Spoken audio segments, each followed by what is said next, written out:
नमस्कार, स्वागत है आप सभी का आपके अपने फेवरेट चैनल न्यू लाइट प्रयास पर। तो आज हम लोग डिस्कशन करने जा रहे हैं all India full syllabus test 19। I hope आप सबका टेस्ट अच्छा हुआ होगा। और ये सेशन है इस मिशन के तहत अब पढ़ने का अधिकार सबको, डॉक्टर बनने का अधिकार भी सबको। मिशन है my mentor doctor SP Singh sir का, टीम न्यू लाइट का।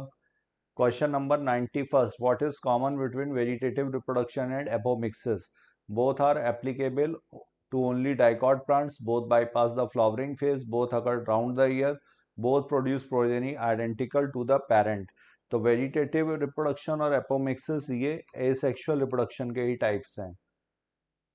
Apomixis is asexual reproduction that mimics sexual reproduction.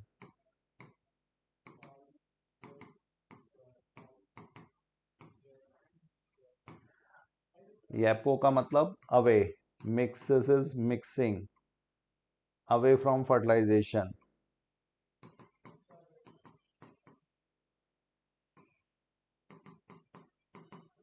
तो चूंकि एसेक्सुअल रिप्रोडक्शन है और एसेक्सुअल रिप्रोडक्शन में यहाँ पर क्लोन्स प्रोड्यूस होते हैं, तो ये जेनेटिकली आइडेंटिकल होंगे। Both project produce progeny identical to the parent plant.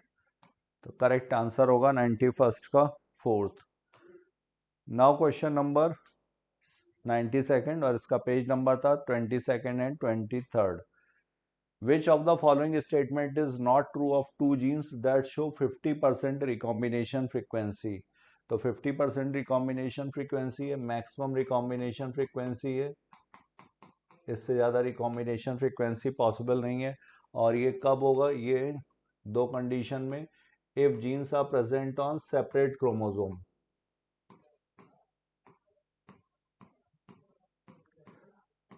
अगर ये अलग अलग क्रोमोसोम्स पर प्रेजेंट है और अगर ये सेम क्रोमोसोम पर हैं भी, तो इनके बीच का डिस्टेंस जो है काफ़ी ज़्यादा है, maximum distance possible terminal position पर होंगी।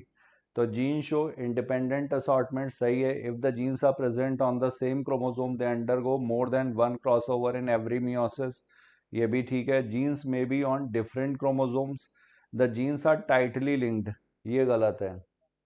जीन्स अगर टाइटली लिंक्ड होंगी तो ये लिंकेज शो करेंगी, और लिंकेज अगर होगा तो पेरेंटल कॉम्बिनेशन जो होगा वो ज़्यादा होगा, रिकॉम्बिनेंट्स का नंबर कम होगा। तो इस केस में यहाँ पर 50% रिकॉम्बिनेशन फ्रीक्वेंसी नहीं मिलेगी। तो करेक्ट आंसर 92 का fourth. Now we move to next question. Page number था ये 67 68। Which one is wrongly matched? Uniflagellate gametes Polysiphonia, biflagellate zoospores brown algae, gemma cups Marchantia, unicellular organism Chlorella. तो ये सही है। मार्केंशिया में जेमा कप्स हैं, रिसेप्टिकल हैं, जिसमें ग्रीन कलर के multi cellular asexual birds present हैं जो डिटैच होके प्लांट प्रोड्यूस करेंगे। बाईफ्लैजिलेट जूस्पोर्स ये पियर शेप्ड हैं और यहाँ पे लेटरली अटैच्ड फ्लैजिला है, अनइक्वल है फ्लैजिला। यूनिफ्लैजिलेट गैमीट्स ये गलत दिया हुआ है। यहाँ पर गैमीट्स जो होंगे वो नॉन मोटाइल होंगे। पॉलीसाइफोनिया रेड एल्गी है, तो wrongly matched is first 93rd। now we move to next question। Page number 24 to 30 से था। Next, select the option which correctly matches the endocrine gland with its hormone and its function. तो placenta, placenta से hormone oestrogen, ये तो सही है। Endocrine gland placenta की तरह एक्ट कर, प्लेसेंटा एंडोक्राइन ग्लैंड की तरह ईस्ट्रोजन हार्मोन भी रिलीज होगा। Initiate secretion of the milk, ये गलत है। ईस्ट्रोजन का फंक्शन अगर मैमरी ग्लैंड्स पर देखा जाए तो ये डक्टल सिस्टम पे काम करेगा, इनके फॉर्मेशन को बढ़ाएगा। Corpus luteum, corpus luteum PTH नहीं, प्रोथा पैराथार्मोन जो है ये पैराथायरॉयड ग्लैंड से आएगा, हाइपर कैल्सियमिक हार्मोन है। कॉर्पस ल्यूटियम ये essential for maintenance of endometrium, यहाँ पर हार्मोन जो था वो प्रोजेस्ट्रॉन होना चाहिए था, तब ये सही था। प्रोजेस्ट्रॉन और ईस्ट्रोजन भी रिलीज होता है। Leydig cells, Leydig cells androgen initiate production of sperms, ये ठीक है। रेडिक्स सेल्स इंटरस्टिशियल सेल्स जो होंगी सेमानिफेरस ट्यूब्यूल्स के बीच में प्रेजेंट होंगी। एलएच हार्मोन इस पर आकर के एक्ट करेगा, एंड्रोजन का सिक्रीशन बढ़ेगा, initiate the production of sperm, spermatogenesis बढ़ाता है ये, प्लस सेकेंडरी सेक्सुअल कैरेक्टर्स के लिए रिस्पॉन्सिबल है। तो ये सही दिया हुआ है। Ovary FSH stimulates follicular development and the secretion of oestrogen. तो एफएसएच और एलएच यहाँ पर लिखा हुआ है correctly matches the endocrine with its hormone. तो एफएसएच और एलएच आता है ये एंटीरियर पिट्यूटरी से, ओवरी से नहीं। ओवरी से जो निकलेंगे वो ईस्ट्रोजन, प्रोजेस्ट्रॉन, रिलैक्सिन, इनिबिन, ये सारे हार्मोन्स। तो यहाँ पे करेक्ट आंसर हुआ 94 का third. Now we move to next question, page number 246 247। Genetic code, genetic code क्या होता है? ये ट्रिपलेट होता है, 3 नाइट्रोजन बेसिस से मिलकर के बना होगा, जैसे यू यू यू। और ये जो होता है ये डिजेनरेसी शो करेगा, नियरली यूनिवर्सल होता है, अनएम्बिगुअस है और कॉन्टिगुअस है, कॉन्टिन्यूस मैनर में पढ़ा जाएगा, विदाउट पंक्चुएशंस होगा।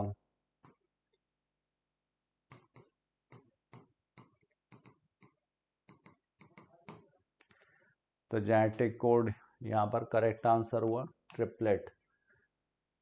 Now we move to next question, question number 96, page number ये 95 और 96। क्वेश्चन नंबर 96, रोज, रोज में यहाँ पर perigynous flower, plum, peach and rose. Pea में मार्जिनल प्रेजेंटेशन, कॉटन में ट्विस्टेड एस्टिवेशन, और मैंगो में, mango is example of drupe, यहाँ पे फाइब्रस मीजोकार्प प्रेजेंट है। तो करेक्ट आंसर यहाँ पर A is second, B is fourth and C is first, D is second. तो 96 का करेक्ट आंसर हुआ fourth. Now question number 97, page number था ये 62 to 66। So question number 97, lack of independent assortment of two genes A and B in Drosophila is due to. तो यहाँ पर पूछा गया lack of independent assortment, independent assortment कब नहीं होगा? तो उसका एक्सेप्शन है independent, law of independent assortment का लिंकेज, लिंकेज क्या है? Physical association of two genes present on same chromosome,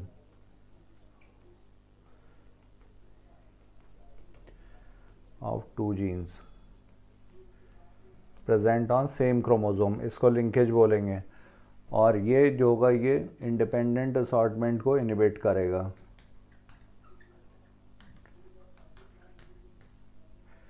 crossing over, crossing over तो इनफैक्ट प्रमोट करेगा। इसी तरह से रिकॉम्बिनेशन, ये भी इंडिपेंडेंट असॉर्टमेंट के लिए प्रमोटिंग फैक्टर हो गया। रिपल्शन, रिपल्शन में जो दो, ये भी एक्चुअली सॉर्ट ऑफ लिंकेज ही है। यहाँ पर जो डोमिनेंट एलील्स हैं ये डिफरेंट क्रोमोसोम पर, होमोलोगस क्रोमोसोम था, अगर एक ही साइड पर होते ये तो ये होता कपलिंग, और इसको बोला जाता है रिपल्शन। ये तो ये भी लिंक जीन्स के लिए ही है। तो यहाँ पर लैक ऑफ इंडिपेंडेंट असॉर्टमेंट के लिए रिपल्शन और लिंकेज, बट लिंकेज यहाँ पर दिया हुआ तो लिंकेज को प्रेफरेंस दिया जाएगा।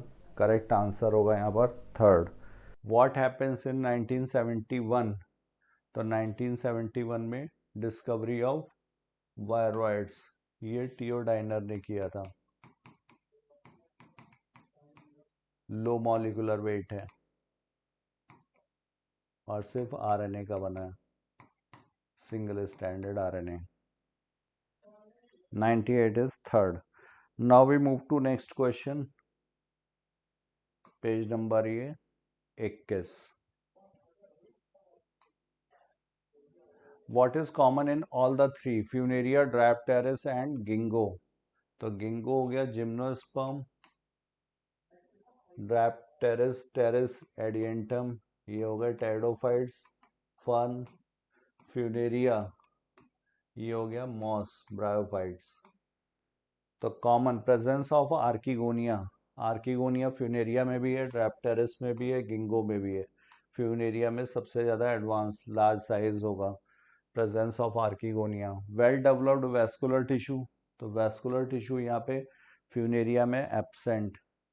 इंडिपेंडेंट गैमेटोफाइट, इंडिपेंडेंट गैमेटोफाइट ये फ्यूनेरिया में प्रेजेंट है, और ड्रैप्टेरिस में है गैमेटोफाइट इंडिपेंडेंट। गिंगो में ये डिपेंडेंट है ऑन स्पोरोफाइट, तो ये भी सब तीनों में कॉमन नहीं है। इंडिपेंडेंट स्पोरोफाइट, इंडिपेंडेंट स्पोरोफाइट ड्रैप्टेरिस में है और गिंगो में है, ये फ्यूनेरिया में नहीं है।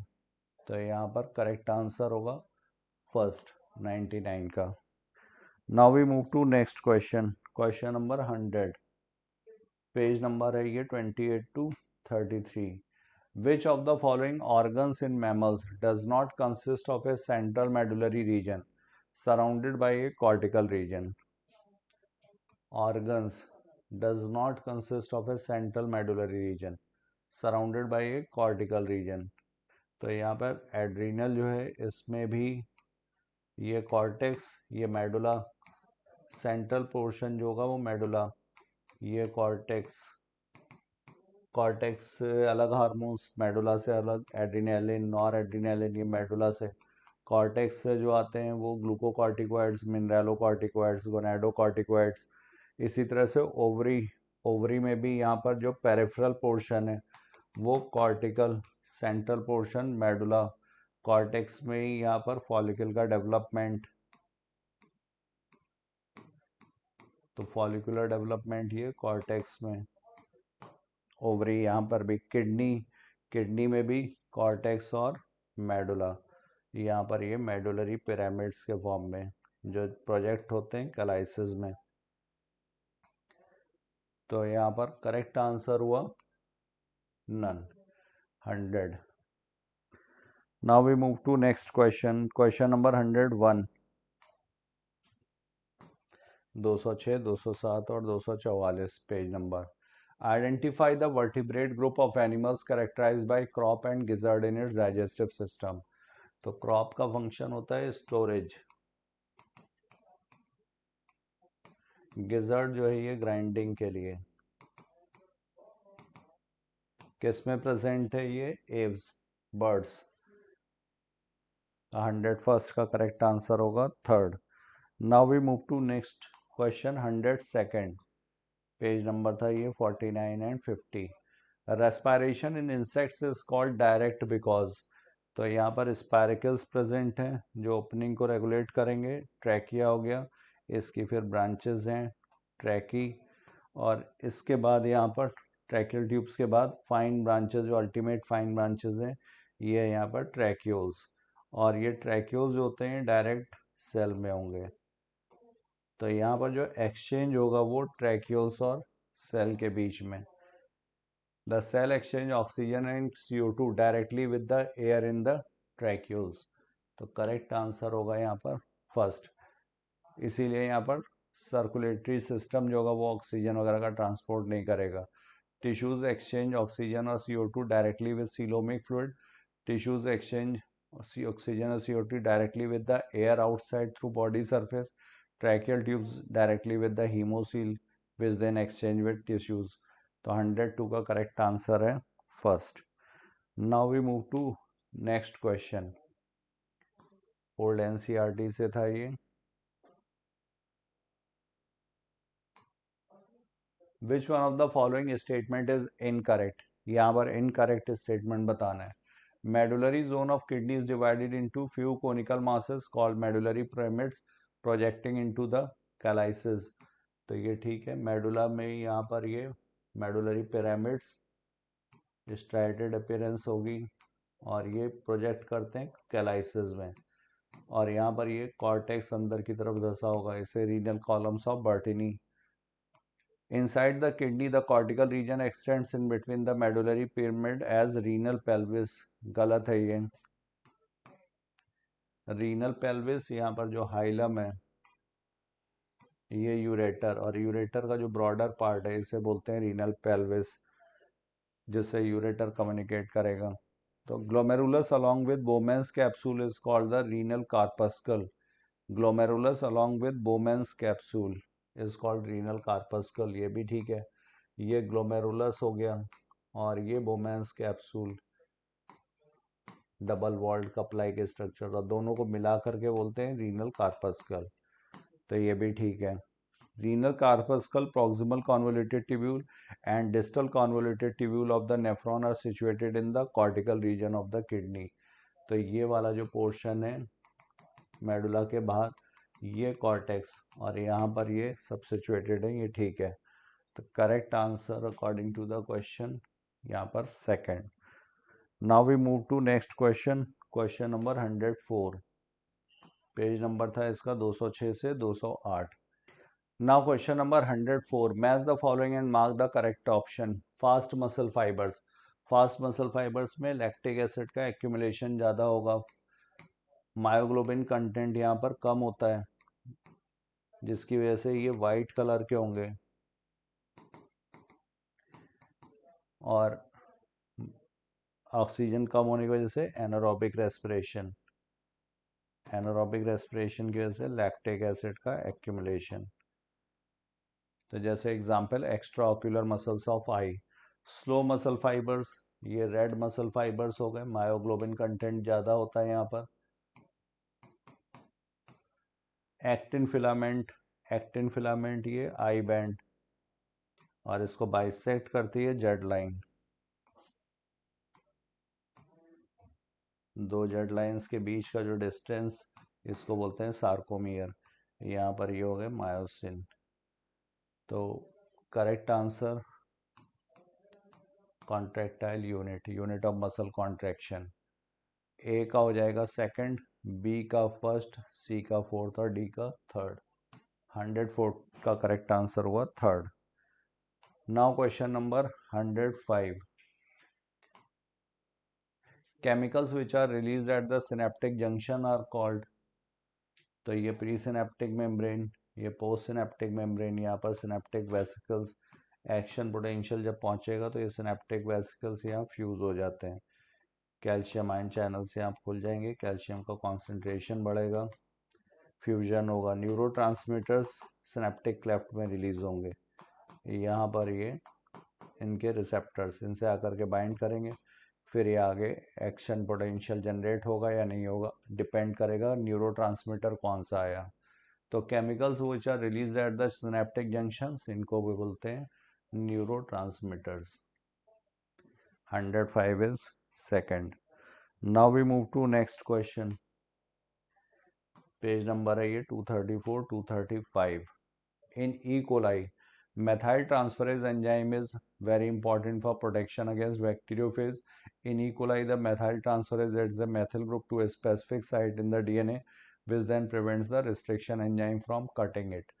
तो ई कोलाई जो बैक्टीरिया है, प्रोकैरियोटिक सेल, यहाँ पर बैक्टीरियोफेज से प्रोडक्शन के लिए इसके पास दो एंजाइम्स हैं, एक है रिस्ट्रिक्शन एंडोन्यूक्लियस और दूसरा है मैथिलेज या मैथिल ट्रांसफरेज।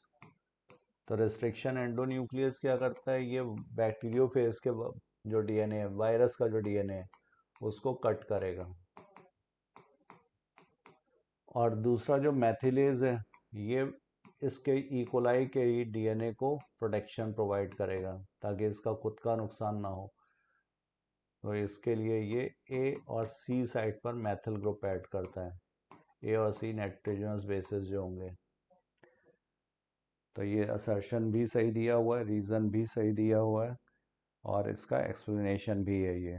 तो 106 का करेक्ट आंसर होगा third. Now we move to next question, question number 107। Page number है ये 165। Question number 107। Select the correct match. Epinephrine, epinephrine increases heart beat, ये हार्ट बीट को इंक्रीज करेगा, इमरजेंसी हार्मोन है। टेस्टोस्टेरोन स्टिमुलेट्स मसल ग्रोथ, ये muscle growth को stimulate करेगा, anabolic steroid है।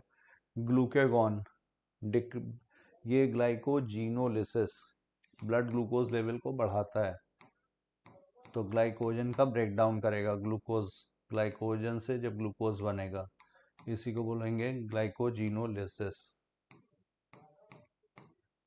एट्रियल नाट्रियोरेटिक फैक्टर, ये वैसोडाइलेटर है, ब्लड वेसल्स को डायलेट करेगा तो ब्लड प्रेशर डिक्रीज होगा। हार्ट के एट्रिया से रिलीज होता है, पेप्टाइड हार्मोन है।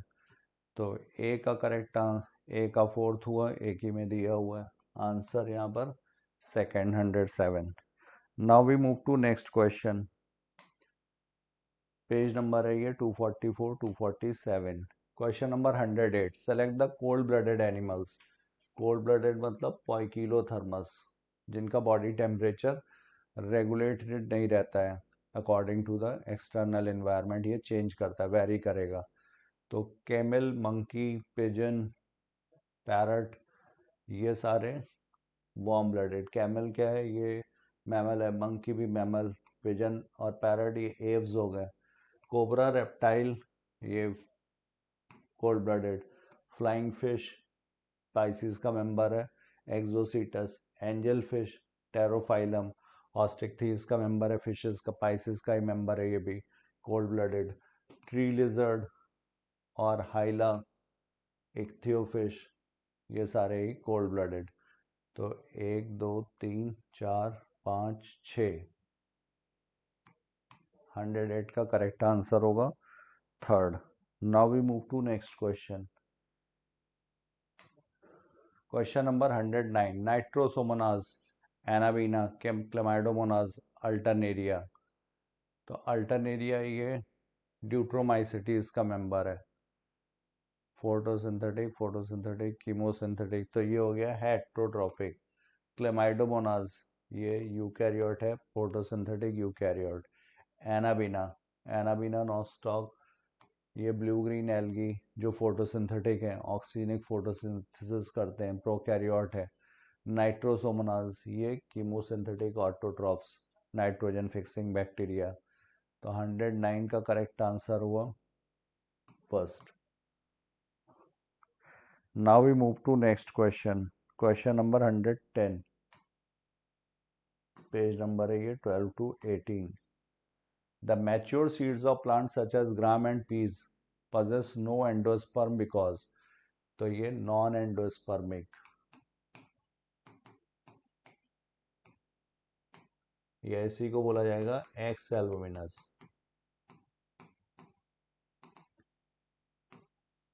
These plants are not angiosperms, ये angiosperms नहीं है। There is no double fertilization, endosperm is not formed. Endosperm gets used up by the developing embryo during seed development. Correct answer होगा 110 का 4। Now we move to next question. Page number था ये 66। Question number 111, epiblema of root is equivalent to. तो epiblema roots में जो है epidermis है, इसी को बोलते हैं एपिब्लेमा। तो it is equivalent to epidermis. 111 is third. 73 to now question number 112, select the branch chain type of polysaccharide। तो ग्लाइकोजन ये पॉलीसैकेराइड है, ये ग्लूकोज का, सेलुलोज भी पॉलीसैकेराइड है, इसमें भी ग्लूकोज है। यहाँ पे टाइप ऑफ बॉन्ड जो है अल्फा 1,4 ग्लाइकोसिडिक लिंकेज,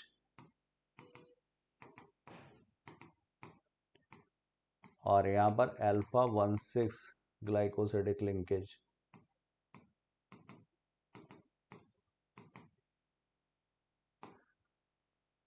सेलुलोज ये बीटा 1,4 ग्लाइकोसिडिक लिंकेज।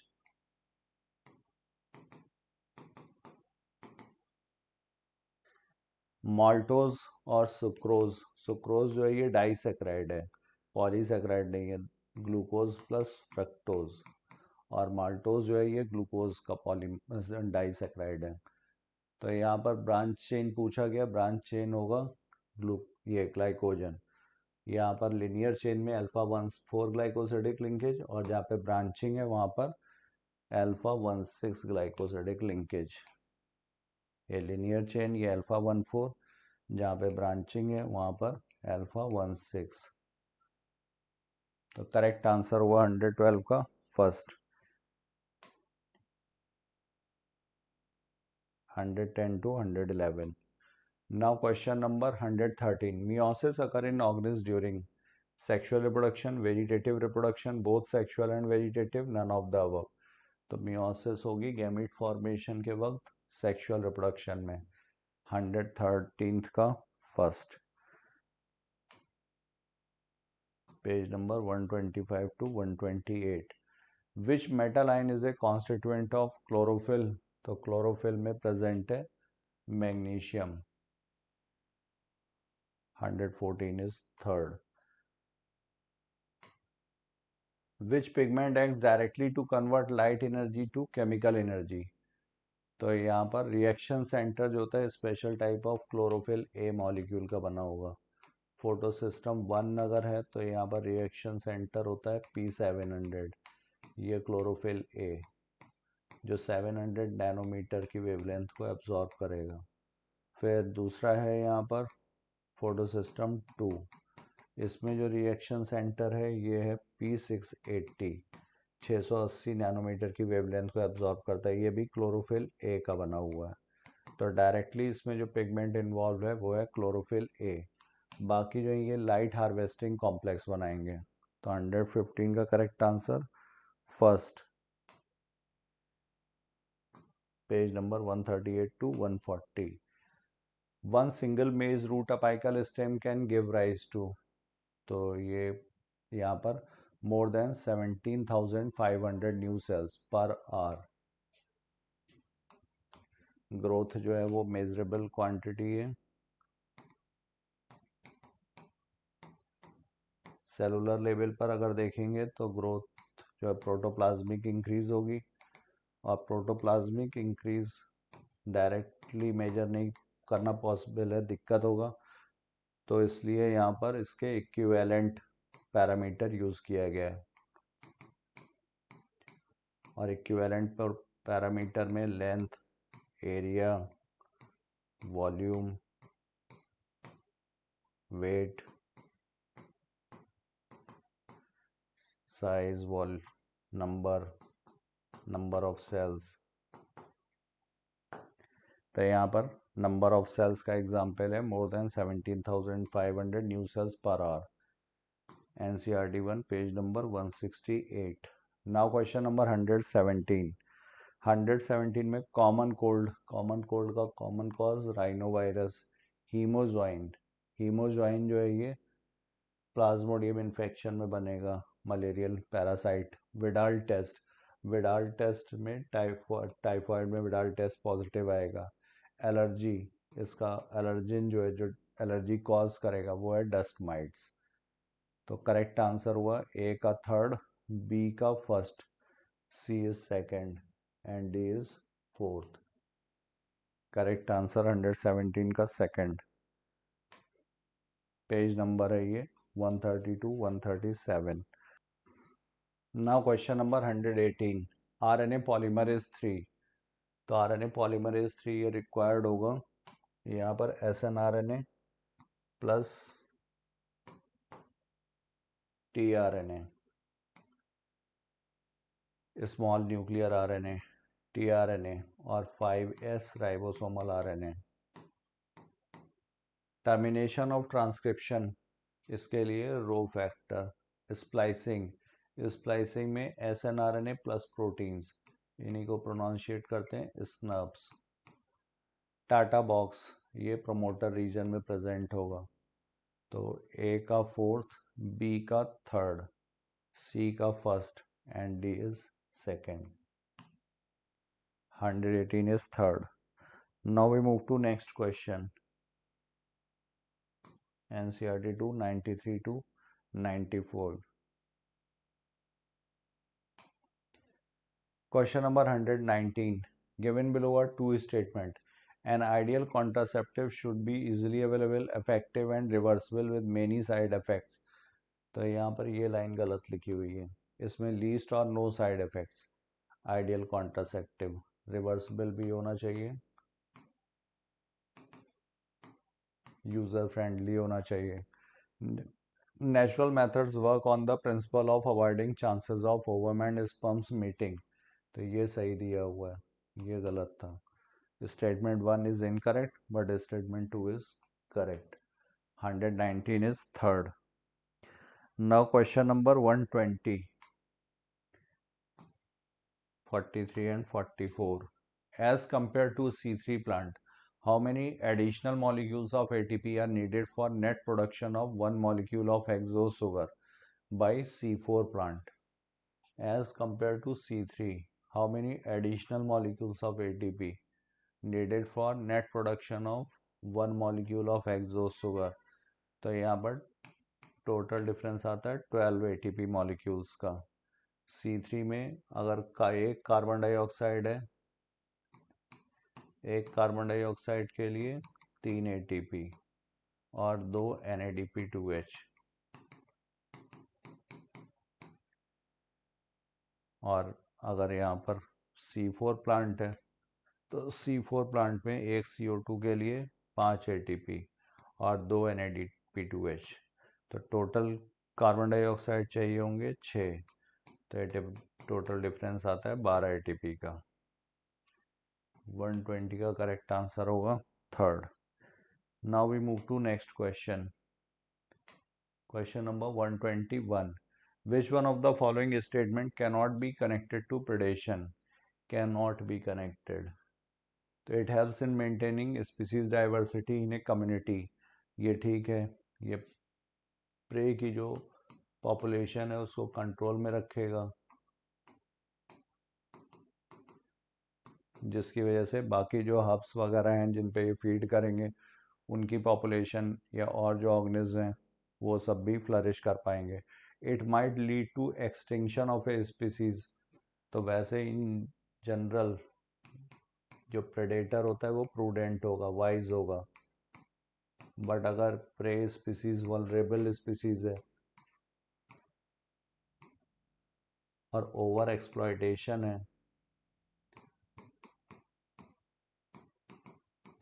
तो ये एक्सटिंक्ट भी हो सकती है. तो it might lead to, might.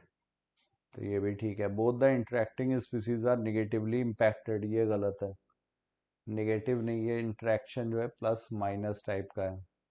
Predator का इसमें फ़ायदा है और प्रे स्पीसीज का यहाँ पर नुकसान है. It is necessitated by the nature to maintain the ecological balance. ये भी सही है. तो इनकरेक्ट, कैनॉट बी कनेक्टेड. तो ये हो गया यहाँ पर third. 197 to 198. In which genetic condition each cell in the affected person has 3 sex chromosome XXY? तो ऑटोसोम्स के अलावा XXY किस में होगा? क्लाइनफेल्टर सिंड्रोम में. थैलासीमिया, फेनाइलकीटोनूरिया, ये सिंगल जीन डिसऑर्डर है. ये एन्यूप्लॉइडी का एग्जाम्पल है. एन्यूप्लॉइडी किसकी है? सेक्स क्रोमोसोम की. तो सिंगल जीन. फेनाइलकीटोनूरिया भी सिंगल जीन डिसऑर्डर. तो 122 का सेकंड.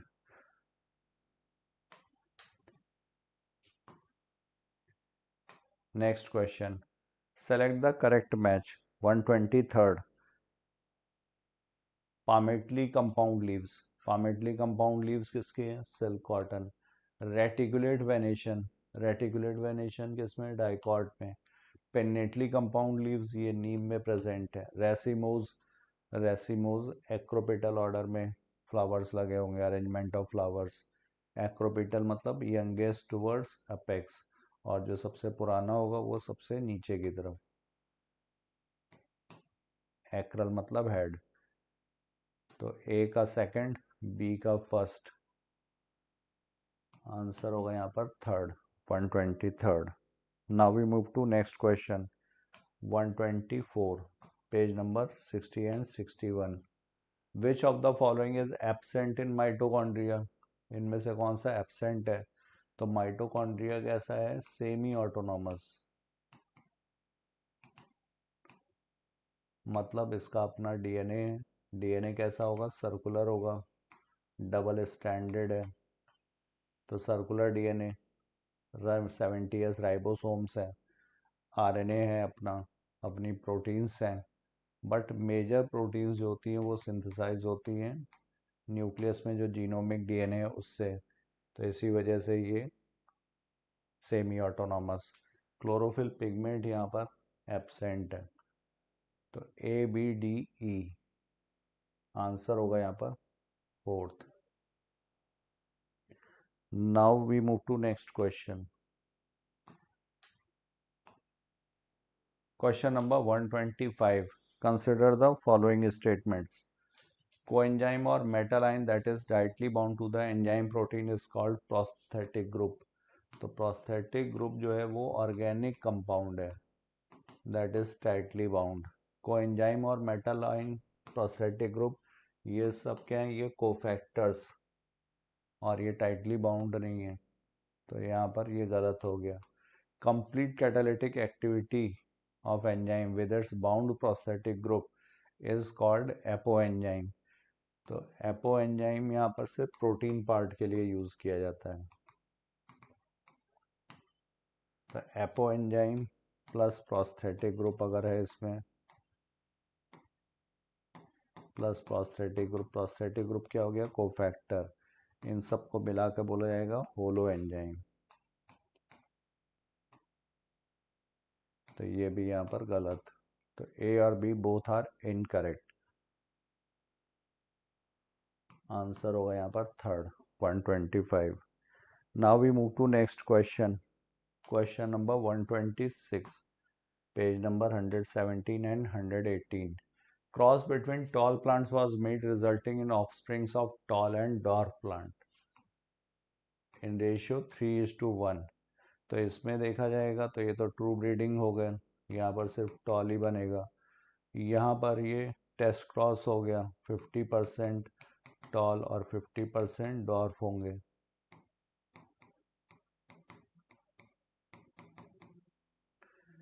ये भी यहाँ पर ट्रू ब्रीडिंग डॉर्फ के लिए, तो ये भी सिर्फ जनरेशन आफ्टर जनरेशन सिर्फ ये डॉर्फ प्लांट्स प्रोड्यूस करेगा, इसमें ये 3:1 होगा फिनोटिपिक रेशियो, तो करेक्ट आंसर होगा यहाँ पर third. Capital T small T, दो तरीके के गैमीट्स, यहाँ पर भी capital T small T, capital T capital T, capital T small T, capital T small T, small T small T, 3:1।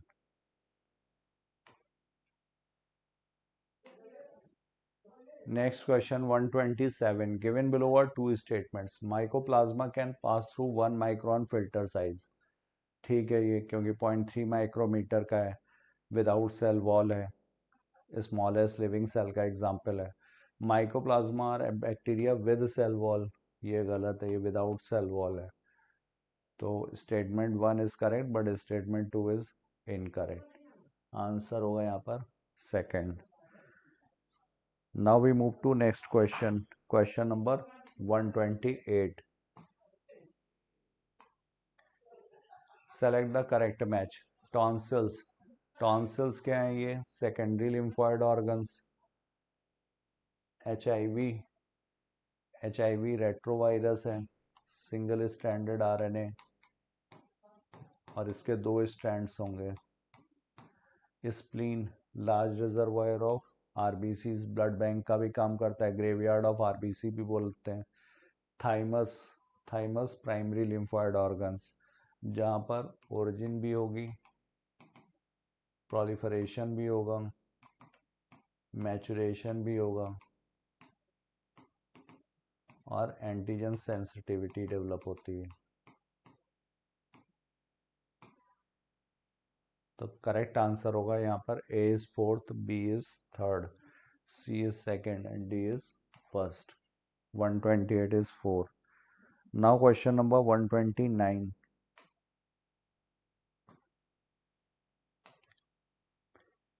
Given below are two statements. Most cancers are treated by combination of surgery, radiotherapy, chemotherapy. ठीक है, cancers जो है उनका treatment में तीनों ही use किए जाते हैं। The drugs which are commonly abused are cocaine and cannabinoids only. तो कोकेन है, ओपॉइड्स हैं, कैनाबिनॉइड्स भी हैं, इसके अलावा बेंजोडाइजिपीन्स, एम्फीटामीन्स, ये भी ऑफनली अब्यूज्ड है। तो ये यहाँ पर ओनली लिखा हुआ है, कॉमनली अब्यूज्ड आर, सिर्फ ये दो नहीं है। ये पहला स्टेटमेंट सही है बट दूसरा वाला यहाँ पर इनकरेक्ट। आंसर होगा 129 का second. Now question number 130।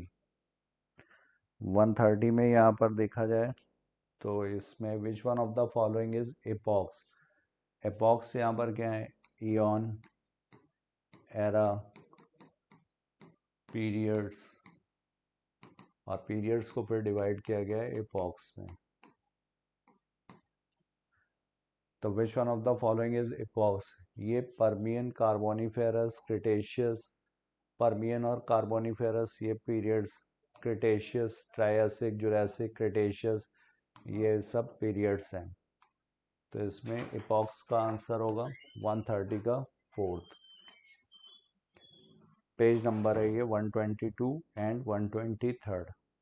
Which one of the following is not a constituent of cell membrane. तो इसमें सेल मेम्ब्रेन में कोलेस्ट्रॉल प्रेजेंट है जो स्टेबलाइज करता है मेम्ब्रेन को, फ्लूइडिटी वगैरह इसकी मेंटेन करेगा, इंपॉर्टेंट कॉन्स्टिट्यूएंट्स है। ग्लाइकोलिपिड्स एंड फॉस्फोलिपिड्स, फॉस्फोलिपिड्स यहाँ पर लेसाइथिन के फॉर्म में, इसमें पोलर हेड होगा, नॉन पोलर टेल होगी।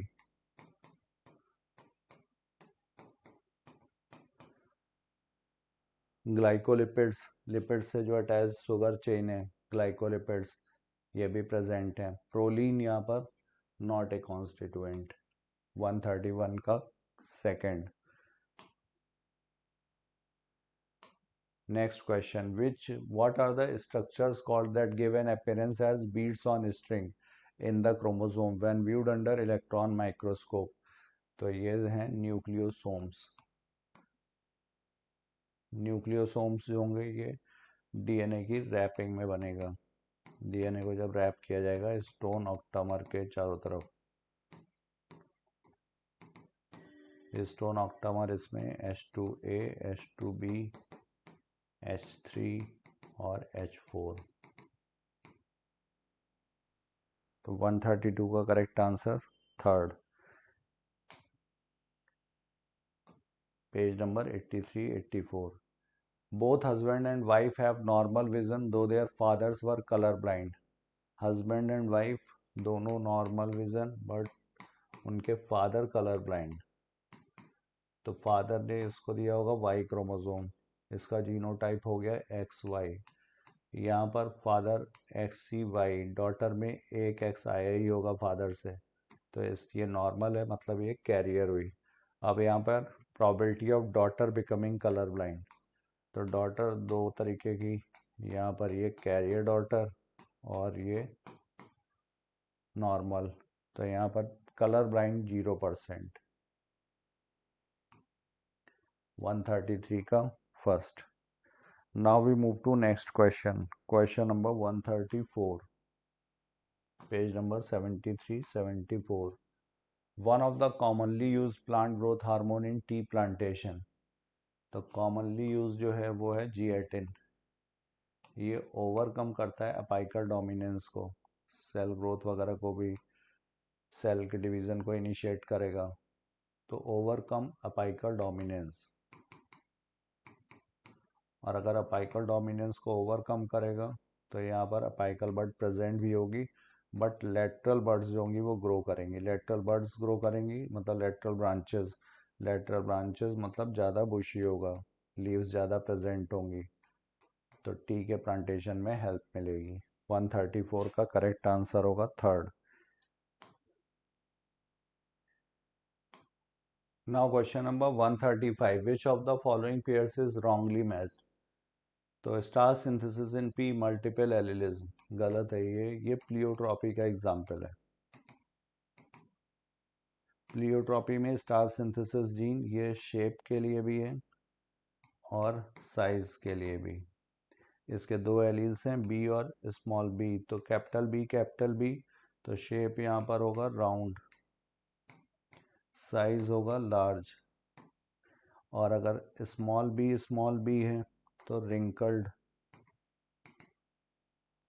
और अगर यहाँ पर साइज देखा जाए तो साइज होगा स्मॉल। लेकिन अगर कैपिटल बी और स्मॉल बी है तो यहाँ पर ये तो राउंड होगा शेप, बट साइज कैसा होगा, इंटरमीडिएट। तो ये प्लियोट्रॉपिज्म का एग्जाम्पल है, प्लस यहाँ पर इनकम्प्लीट डोमिनेंस का भी एग्जाम्पल है।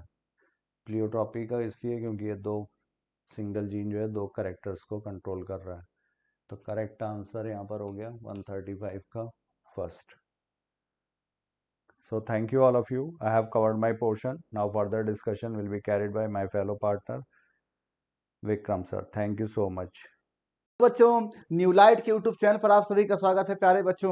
और मैं विक्रम चक्रवर्ती आज आपके समक्ष लेकर के हाजिर हुआ हूँ यूट्यूब पर पेपर डिस्कशन सेशन। और आज हम लोग का पेपर है ऑल इंडिया फुल सिलेबस का, ये 19वां टेस्ट है जो कि 23 नवंबर 2025 को हमारे इंस्टीट्यूट की तरफ से ऑनलाइन ऑफलाइन मोड दोनों में ही पेपर हुआ है। पेपर काफी ठीक था, आप सबने बढ़ चढ़ के हिस्सा लिया, इसके लिए आप सभी को धन्यवाद। और सबसे पहले पेपर को डिस्कस करने वाले हमारे सीनियर साथी डॉक्टर शैलेंद्र सर, जिन्होंने क्वेश्चन नंबर 91 to 135 की जर्नी आपके साथ की, और अब मैं 136 से लेके 180 तक की जर्नी आपके साथ करने जा रहा हूं। आइए देखते हैं क्वेश्चन। लिखा है कि match the items given in column 1 and column 2। कुछ नहीं, जब आपने ब्लड पढ़ा था तो सबसे पहले बच्चों आपने जब ब्लड पढ़ा था तो उसमें बताया गया था कि ब्लड में दो मेन कंपाउंड, एक प्लाज्मा एक फॉर्म्ड एलिमेंट। प्लाज्मा 55% होती है, फॉर्म्ड एलिमेंट 45% होता है। और उस प्लाज्मा के, अगर हम प्लाज्मा की बात करें जो कि 55% था, इसमें भी 90 से 92% आपका क्या था, पानी था। ये किताब कहती है, और ये कहती है कि 6 to 8% आपकी प्रोटीन थी।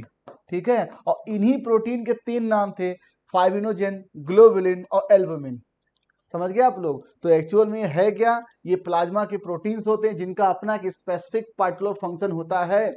कुछ नहीं सर, फाइब्रिनोजेन आप जानते हैं ब्लड की क्लॉटिंग में हेल्प करता है और ये इनएक्टिव फॉर्म में है। ग्लोबुलिन जो होता है ये इम्यूनोग्लोबुलिन एंटीबॉडी फॉर्मेशन में है, दैट इज डिफेंस मैकेनिज्म। और एल्बुमिन ऑस्मोटिक बैलेंस। तो मुझे दिख रहा है ए सेकेंड, बी थर्ड, सी फर्स्ट। क्या आंसर आ गया, फोर्थ।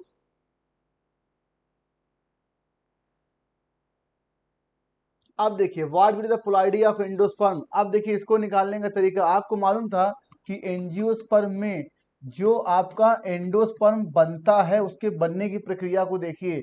एक मेल गैमिट दो पोलर न्यूक्लियाई से जब फ्यूज करता है तो आपका एंडोस्पर्म बनता है। ठीक, क्या बोला मैंने, एक मेल गैमिट दो पोलर न्यूक्लियाई से जब फ्यूज करता है तो आपका एंडोस्पर्म बनता है, ये कंसेप्ट कहता है। अब देखिए आपको पता है कि पोलर न्यूक्लियाई की पोलैरिटी हैप्लॉइड होती है, इसकी भी हैप्लॉइड, ठीक है, और ये भी होता है हैप्लॉइड। इसी से 1 2 3 जब फ्यूज करते हैं तो आप बोलते हो कि एंडोस्पर्म की पोलैरिटी ट्रिप्लॉइड होती है। ये तब है जब प्लांट आपका डिप्लॉयड है, और नॉर्मली जितने भी एंजियोस्पर्म प्लांट होते हैं वो डिप्लॉयड होते हैं। लेकिन यहाँ पर हम कुछ और सोच रहे हैं कि अगर ऐसा हो कि फीमेल प्लांट, ठीक, फीमेल प्लांट क्या है, टेट्राप्लॉयड, दैट इज 4n है, और जो मेल प्लांट है वो आपका डिप्लॉयड है। तो आपको पता है कि मियोसिस में हमेशा पेरेंट से प्रोजनी में जब मियोसिस होती है तो पोलैरिटी आधी होती है। नॉर्मली आपकी किताब में जो पढ़ते हैं आप लोग सेल साइकिल सेल डिवीजन में, वो प्लांट या एनिमल सेल के लिए लिखा हुआ है, इसीलिए लिखा है कि मियोसिस से 4 हैप्लॉइड सेल बनते हैं। लेकिन ये बात तब है जब डिप्लॉयड प्लांट हो या एनिमल, तो मियोसिस से बनता है। लेकिन इसी पेपर में क्वेश्चन है कि अगर एक पौधा या कोई ऑर्गेनिज्म है जिसकी पोलैरिटी 4n है, तो बताइए मियोसिस से बनने वाले गैमेट की पोलैरिटी क्या होगी, 2n। तो इसका मतलब अगर 4n फीमेल की पोलैरिटी है और मियोसिस इसके, अब मेगा स्पोर मदर सेल की पोलैरिटी कितनी होगी, 4n, और जब इसमें मियोसिस होगा तो जो फंक्शनल मेगा स्पोर बनेगा उसकी पोलैरिटी 2n होगी, और 2n हो जाएगा। तो आपको पता है कि जितने भी एम्ब्रियो साइट की सेल होंगी या न्यूक्लियाई, सबकी पोलैरिटी 2n होगी। इसका मतलब अगर मैं दो पोलर न्यूक्लियाई लेता हूं तो इनकी भी पोलैरिटी 2n, इनकी वैल्यू 2n, और मेल गैमिट जो इसका आएगा सर वो तो n ही आएगा, तो 2 2 4 1 5। अब एंडोस्पर्म की पोलैरिटी कितनी हो जाएगी? 5n। याद रखिएगा। तो ये क्वेश्चन इसी बात पे था कि आपको ये बात पता होना चाहिए कि मियोसिस हमेशा अपने पेरेंट से बनने वाले डॉटर सेल में पोलैरिटी को आधा करता है। जब प्लांट 2n था तो पोलर न्यूक्लियाई n और n थे। जब प्लांट टेट्राप्लॉइड हुआ तो पोलर न्यूक्लियाई 2n हो गए, और गैमीट तो आपका n है ही, दैट इज 5n। अब इसको निकालने का शॉर्टकट क्या है वो देखिए। जब भी आपकी एंडोस्पर्म की पोलैरिटी पूछी जाए, एंडोस्पर्म की पोलैरिटी आपसे पूछी जाए तो क्या होता है, फीमेल प्लांट की पोलैरिटी को तो एज इट इज रख दो, एज इट इज जैसा है, और मेल की सेल की पोलैरिटी का हाफ कर दो, 1/2। कुछ नहीं सर, अब मैं बोला हूं टेट्रापोलॉइड ये है, ठीक, और ये डिप्लॉयड था, मैंने उसका आधा किया n, आ गया आंसर 5n। ठीक, ये आपका शॉर्टकट था। मतलब फीमेल प्लांट जो है अगर लिखे तो उसकी पोलैरिटी को एज इट इज रखेंगे, और मेल प्लांट की पोलैरिटी को आधा करके जोड़ देंगे तो आंसर आ जाएगा पेंटा पोलैरिटी। याद रखिएगा फर्स्ट आंसर। अब देखिए, membrane bound organelle of the endomembrane system coordinate cellular function. एक बार बताइए, एंडोइम्यून सिस्टम का जो कार्यप्रणाली था वो यही कहता है कि भले ही इनके स्ट्रक्चर अलग अलग हैं, इनके फंक्शंस आपस में इंटरकनेक्टेड और वेल कोऑर्डिनेट हैं, इसीलिए एक सेल के अंदर ये एंडोइम्यून सिस्टम बनाते हैं। और जितने भी आपके एंडोइम्यून सिस्टम होते हैं उनमें सारे के सारे सेल ऑर्गेनेल मेम्ब्रेन बाउंड हो, चाहे वो एंडोरेटिकुलम हो, गोल्गी बॉडी हो, चाहे लाइसोसोम हो, और चाहे वैक्यूल हो। याद रखिएगा, ठीक। और क्लोरोप्लास्ट माइटोकॉन्ड्रिया इनके पार्ट नहीं थे, ठीक। तो पहला सही है और दूसरा गलत है। क्या आंसर आ गया? पहला, ठीक है। तो ये कहना चाहते हैं फंक्शन इनके कॉर्ड होते हैं, पहला सही दूसरा गलत है। अब देखिए, कुछ नहीं सर, डोसा और इडली जो होते हैं ये किससे फर्मेंट होते हैं? बैक्टीरिया से। ये तो ठीक है। सिट्रिक एसिड उस फंगस से निकाला गया था जिसका नाम एस्परजिलस नाइगर है, और ये आपका एस्कोमाइसिटीज का मेंबर था। और ये आपके क्या होंगे? ये मल्टी सेलुलर होते हैं। ये तो आपकी किताब ही कहती है, क्योंकि यूनिसेलुलर तो केवल ईस्ट ही है, ठीक। तो भाई ये यूनिसेलुलर से नहीं निकलेगा, यही आंसर है। और एस्टिक एसिड यूनिसोलर एस्टोबैक्टर एसिटाइस से, और साइक्लोस्पोरिन ट्राइकोडर्मा पॉलीस्पोरम जो कि डिट्रोमाइस्टिस का मेंबर है, और ये भी मल्टी सेलुलर था। तो भाई ये ठीक है। क्या आंसर आ गया? सेकेंड। अब देखिए, सेट द प्लांट सेल या टिश्यू। कुछ नहीं सर, गार्ड सेल तो आपको पता था कि स्टोमेटा को कवरिंग कर देती है। सब्सिडी सेल इस गार्ड सेल को कवर करती है, सुरक्षा प्रदान करती है। मोनोसाइट तो सर ब्लड में पाई जाने वाली फाइगोसिटिक सेल है, ये नहीं होगा। पैनकाइमा आपको पता है कि सिंपल परमानेंट टिश्यू है। ल्यूकोसाइट WBC ये भी नहीं होगा। बुलिफॉर्म सेल आपको पता है, ये मोनोकाट में पाई जाने वाली, लीफ में पाई जाने वाली सेल होती है जो कि वाटर कंजर्वेशन, वाटर लॉस को मिनिमाइज करती है, स्ट्रेस कंडीशन में काम करती है, पत्ती के सरफेस एरिया कम करती है, कर्ल कर देती है, अनफोल्ड कर देती है। और फ्लोएम तो आप जानते हैं कॉम्प्लेक्स टिश्यू है। पोडोसाइट आपकी किडनी में पाई जाने वाली सेल है, ठीक है। और ये वही पोडोसाइट है जो आपके बोमन्स कैप्सूल में थी, ठीक है। और ये आपके छोटे छोटे पोर का निर्माण करती थी, याद रखिएगा। तो ये नहीं होगा। मीजोफिल आपको पता है लीफ की पैनकाइमा है। थ्रोम्बोसाइट प्लेटलेट से ये नहीं होगा, ये तो RBC है। तो 1 2 3 4 5 6 कितने आगे? 6। तो देखिए, एक ये हो गया, 2 हो गया, 3 4 5 6, दैट इज 6, सेकेंड आंसर, ठीक है। अब देखिए, लिखा in pollination always 2 plants are required. अब आप लोग ध्यान से देखिए कि पॉलिनेशन में जो पूरी घटना थी वो एक्चुअल में थी क्या। मैं कह रहा हूं एक ये पौधा था, और अगर ये बाइसेक्सुअल है, मेल और फीमेल है, तो इसमें ऑटोगैमी होती थी। एक ये पेड़ है जिसमें आपका ये मेल फ्लावर अलग है और फीमेल फ्लावर अलग है। एक केस ये था कि ये मेल फ्लावर है सर, और ये फीमेल फ्लावर है, ठीक। इसका मतलब अगर जीनोगैमी हो रही है, जैसा कि ये वाला केस आप जानते हैं, जीनोगैमी, ठीक। यहां पे क्या आ गया सर? जीटोनोगैमी। और यहां सर क्या आ गया? ऑटोगैमी। इस क्वेश्चन को समझिए, ये इतना आसान नहीं है, ठीक। तो मैं कह रहा हूं अगर जीनोगैमी है तो भाई दो पेरेंट प्लांट इन्वॉल्व होंगे, दो डिफरेंट फ्लावर इन्वॉल्व होंगे, ये बात तो सही है। तो पॉलिनेशन में ऑलवेज टू प्लांट्स रिक्वायर्ड, यहाँ इसके लिए तो वैलिड है, लेकिन यहाँ पर केवल सिंगल प्लांट ही है, यहाँ दो फ्लावर अलग हैं लेकिन प्लांट एक है, तो ये सेंटेंस गलत। फिर लिखा in pollination always two flowers required, नहीं सर, यहाँ दो फ्लावर चाहिए, यहाँ दो फ्लावर चाहिए, लेकिन यहाँ पर एक फ्लावर, मतलब ये सेंटेंस गलत। और फिर लिखा फॉर ऑटोगैमी ऑलवेज बाइसेक्सुअल। अब देखिए ऑटोगैमी तभी होगी जब एक फ्लावर होगा उससे मेल फीमेल एंडोसिम गाइनोसिम होंगे, तभी ये पॉसिबिलिटी है। Answer third. तो ये सवाल तभी आप समझ सकते हैं जब आपको ये तीनों चीजें क्लियर होती हैं कि जीनोगैमी कब होती है, जिट्नोगैमी कब होती है, ऑटोगैमी कब होती है। क्या आंसर आ गया? थर्ड। फिर लिखा है कि पॉलन पिस्टिल इंटरेक्शन ये डायनामिक प्रोसेस है involving pollen recognition followed by promotion और इन्हिबिशन ऑफ पॉलन। होता क्या है, जब स्टिग्मा के सरफेस पॉलन गिरता है तो पिस्टिल के पास पावर होता है, एबिलिटी होती है उसको रिजेक्ट करने की, भले ही वो सेम स्पीसीज का ही क्यों ना हो। ये बात याद रखिएगा, ये पिस्टिल के पास पावर होता है कि वो उसको रिजेक्ट कर दे। तो ये डायनामिक प्रोसेस होता है, लगातार डायलॉग, इसी लिखा है प्रमोशन इनहिबिशन दोनों है। प्रमोट करेगा तो पॉलन जर्मिनेशन करके अंदर जाएगा, पॉलन ट्यूब बनेगा, और इनिशन करेगा तो वही खत्म हो जाएगा, रुक जाएगा। अब कहते हैं आपको पता हो कि दो सेल्ड कंडीशन, तीन के सेल्ड कंडीशन में पॉलन गेन रिलीज होता था स्टेमन से। अगर थ्री सेल्ड कंडीशन में गिर रहा है, मतलब दो गैमिट उसमें पहले से हैं, तो ये सेंटेंस सही है बिगिनिंग में। तो ये दोनों सेंटेंस सही है भाई। मैं कह रहा हूँ three celled condition pollen gain क्या होता है, दो मेल गैमिट और एक आपका वेजिटेटिव सेल, और एक मेल गैमिट है, ठीक है। टू सेल कंडीशन तो जेनेटिव सेल वेजिटेटिव सेल। तो थ्री सेल कंडीशन में अगर सेड कर रहा है मान लीजिए स्टिग्मा की सरफेस पर ये थ्री सेल्ड वाला, तो पहले से दो गैमिट बिगिनिंग से है। Fourth answer. फिर लिखा एसटीआई, एक होता है एसटीडी, ठीक, और एक होता है sir STI. Sexually transmitted disease होता क्या है, जो भी बीमारी एक बड़ा टर्म है, जैसे देखिए haemophilia, colour blindness, Addison disease, नींद ना आना, नींद ज्यादा लगना, खराटे लेना, ठीक है, बाल झड़ना, ये बीमारी है लेकिन इन्फेक्शन नहीं है। तो हुआ ये कि बाद में जब देखा गया कि जितने भी आपके एसटीडी हैं वो सब के सब किसी पैथोजन के द्वारा ही इन्फेक्टेड हैं, तो बाद में एनसीईआरटी ने ही एसटीडी से इसको एसटीआई कर दिया, सेक्सुअली ट्रांसमिटेड इन्फेक्शन। और उसमें भी एक तरीका आता है रिप्रोडक्टिव ट्रैक्ट इन्फेक्शन, ऐसा एसटीआई जो जेनिटल ऑर्गन्स में होता हो, ठीक है, इन्फेक्टेड होता है जेनिटल ऑर्गन, उसको बोलते हैं आरटीआई। तो इसकी एक विशेष कंडीशन, लेकिन एसटीआई का जो क्लियर डिफिनेशन वो ये है कि जो बीमारी आपके मेल फीमेल में सेक्सुअल रिलेशन, सेक्सुअल इंटरकोर्स से फैलता है, वो आपका एसटीआई में आएगा और एटलीस्ट पैथोजन में इन्वॉल्व होना चाहिए। और इसीलिए आपकी अंसॉल्व में किताब है कि भाई एड्स और हेपेटाइटिस बी ये स्पेसिफिकली जेनिटल ऑर्गन को इन्फेक्शन नहीं देते, क्योंकि ये इम्यूनिटी का रोल है, याद रखिएगा, ये ब्लड में आपके इम्यूनिटी का, ये पूरे शरीर में फैलता है। और हेपेटाइटिस बी तो आपको पता है लीवर का इन्फेक्शन है।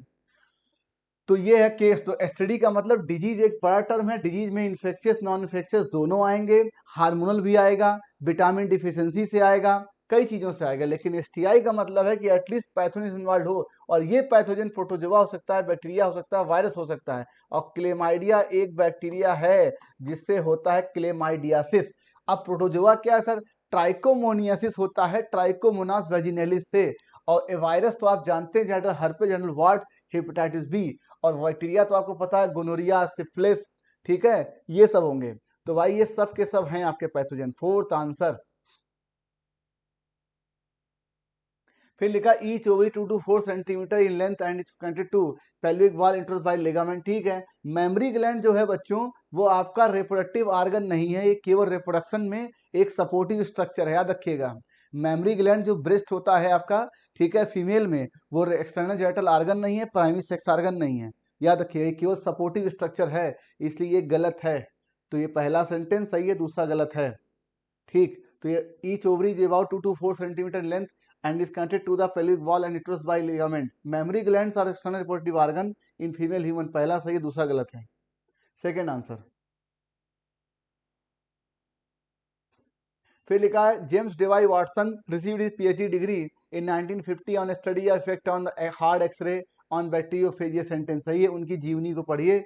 और Francis Harry Compton Crick competitive PhD in 1950 on inter, ये भी सही है। और अभी हाल ही में कुछ दिन पहले जेम्स डेवी वाटसन का, आपका इन्हीं दोनों में से किसी साइंटिस्ट का एक डेथ हुआ है, और ये बड़े ही हमारे विज्ञान के क्षेत्र में बहुत बड़ा योगदान रहा, क्योंकि अगर ये डीएनए का डबल हेलिक्स नहीं खोजते तो आज बायोटेक बहुत बड़े बायोटेक का जो हम देख रहे हैं, वैक्सीन वगैरह जितनी चीज़ें देख रहे हैं, शायद ये चीज़ हम ना ढूंढ पाते हैं। तो बहुत ही ये बहुत बड़ी क्षति है विज्ञान की दुनिया के लिए कि इतना बड़ा खोज करने वाले साइंटिस्ट की डेथ हुई। तो ये दोनों सेंटेंस क्या हो गया आपका? सही है भाई। ये रहा जेम्स डेवी वाटसन। तो आप देख सकते हैं कि इन्हीं की डेथ हुई है। ठीक है, तो ये आपके जेम्स डेवी 6 अप्रैल 1928 को पैदा हुए और फ्रांसिस हेरिक 1937 को, याद रखिएगा। फिर लिखा, ये आपको याद होना चाहिए, ये सब के सब आपके गलत लिखे, ये गलत है, ये गलत है, ये गलत है, ये थ्रियोनिन, और ये सब के सब थ्रियोनिन को कोड करने वाले कोडान है। कुछ बच्चों ने कहा सर ये गलत बात है, आप सवाल फालतू अंट संट बना रहे हैं। कोई सवाल अंट संट नहीं है, आप पढ़ना नहीं चाहते, ये आपका डिफॉल्ट है। आज मैं यूट्यूब के माध्यम से सभी विद्यार्थियों को कहना चाहूँगा, आप कुरान नहीं पढ़ना चाहते, आपका डिफ़ॉल्ट है। मैं सवाल दे रहा हूँ, ये मेरी अप्रोच है कि भैया हमको देना है कुरान, आप याद करें ना करें। इसी बहाने हम करें, हर पेपर में 4 कुरान दिया जा रहा है, आज एक-एक पेपर को सॉल्व कर लीजिए भाई, ये सब के सब थ्री और इनको कोड करते हैं। नो डाउट सर, इतना तो आपको पता चल ही गया ना। ठीक है, तो बच्चों ये अनस्टैंड सवाल नहीं, इंपॉर्टेंट सवाल है। सवाल आ जाएगा तो आप ही कहोगे सर आप पूछते नहीं थे कभी।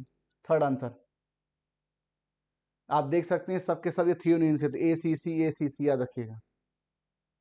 फिर लिखा है कि withdrawal syndrome is characterised by anxiety, shakiness, nausea, fleeting. आपको पता है कि जो लोग दारू सिगरेट वगैरह पीते हैं, एकाएक उनसे कह दो ये छोड़ दो, तो छोड़ इसलिए नहीं पाते हैं क्योंकि इतना ज़्यादा सिम्टम सिंड्रोम आ जाता है।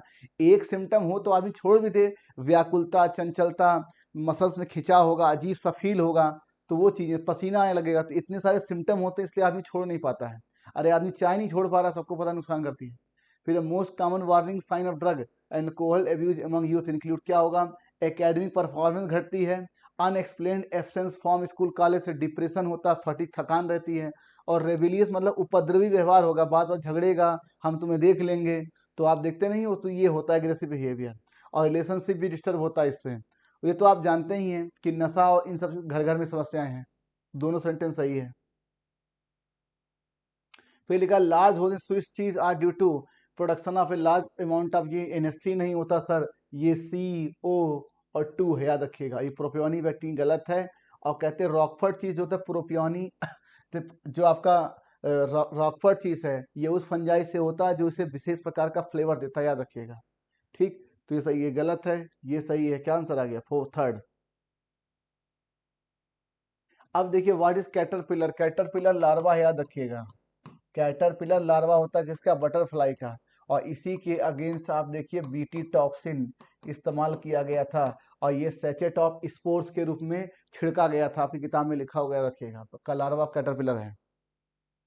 ये आप देखिए, दीज आर सैचेट्स के रूप में ड्राइड स्पोर मिक्स किए थे वाटर से और छिड़के जाते, जब इंसेक्ट्स को खाता है तो इसकी लार्वी कैटरपिलर खत्म हो जाती है।